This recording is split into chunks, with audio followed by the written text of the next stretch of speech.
A rosier budget picture for Albuquerque than we've seen in 7 years, according to today's Albuquerque Journal, which reports the budget forecast sent to city councilors projects a $7.4 million gap between expenses and revenue in the fiscal year that begins this summer.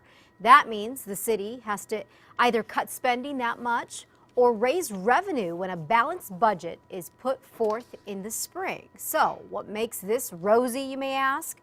The gap is the smallest the city has faced since before the beginning of the recession.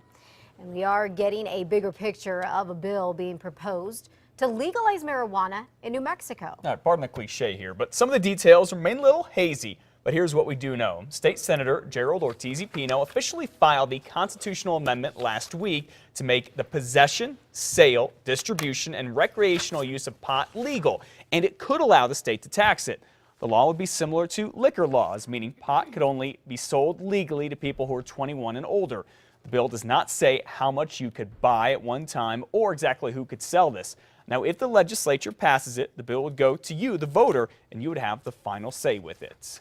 And legislators start their session at the Roundhouse in Santa Fe tomorrow. And they'll be talking a lot about New Mexico's children in the next 30 days. One bill would automatically charge people with child abuse if a child goes to the hospital or dies after being left in a car. Another bill limits classroom sizes. Representative Stephanie Garcia has filed it, hoping to cap the number of high school students in a class at 25. Then it would be 22 students for 4th through 8th grade and just 18 kids in classrooms from kindergarten through 3rd grade.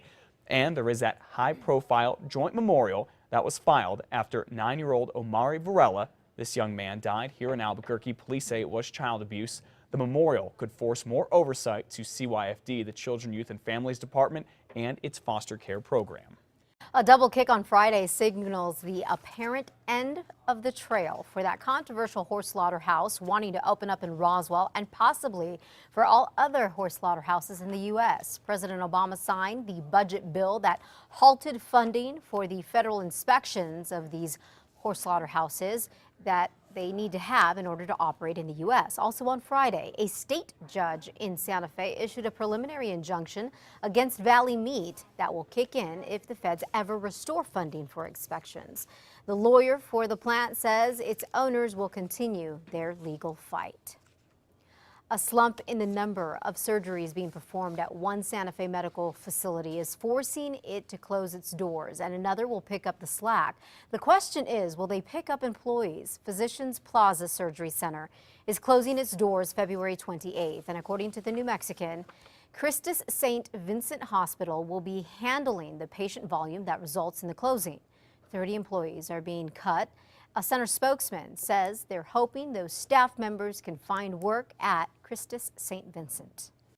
The city of Albuquerque is about a week away from challenging a district court ruling that says the city charter is wrong. That ruling allows State Representative Emily Kane to hold both a city job and her elected office. Ms. Kane is a captain in the fire department and a state representative for District 15, which includes a lot of the North Valley. The city's rules prevent workers from holding state elected offices, calling it a conflict of interest. Back in May of 2012, a district court said that the rule is unconstitutional and allowed Ms. Kane to run and eventually win.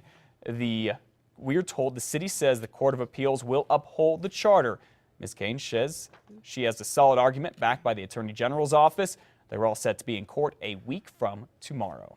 All right, coming up on 5:05, you know, we're only 2/3 of the way through January now, yet already, unfortunately, we are seeing high fire danger levels all around the state. And meteorologists with the National Weather Service warn it could actually get worse. Today will be day 28 with no measurable precipitation. Actually, not even a trace of precipitation. This drought pattern is kind of coming back in full force. Meteorologists were optimistic going into 2014. The monsoon season and early snowstorms lessened the severity of a lengthy drought. But recent snowstorms have largely bypassed the state. Snowpack is significantly diminished from last year, particularly in southern and central New Mexico. Fire weather warnings have started about a month earlier than normal. Just yesterday, we saw red flag warnings. All that grass and brush that grew high in the monsoon season is now drying out. Forestry officials are warning everyone to stay cautious. All right. If you found a fire safety pamphlet on your door, it's likely the work of volunteers with the American Red Cross in New Mexico. They were out canvassing neighborhoods over the weekend, reminding you to make sure your fire alarms work and to have a fire escape plan from the family.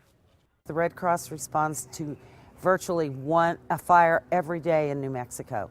This is the 18th of January, and we've responded to 21 fires already this month. Albuquerque firefighters assisted the Red Cross in their efforts, which were part of the service organization's Martin Luther King Day of Service. As we mentioned, this is Dr. Martin Luther King Jr. Day. Here's a reminder that a lot of places are closed, including schools, federal, state, county, and city offices. In Albuquerque, heads up, the bus system is running on a Saturday schedule, but your trash, it'll get picked up as usual. If you're a historian, now is the time to snap that picture of a lot in downtown Albuquerque because the city doesn't want it left empty for long. As a request for proposals out to develop this area at 4th and Cole.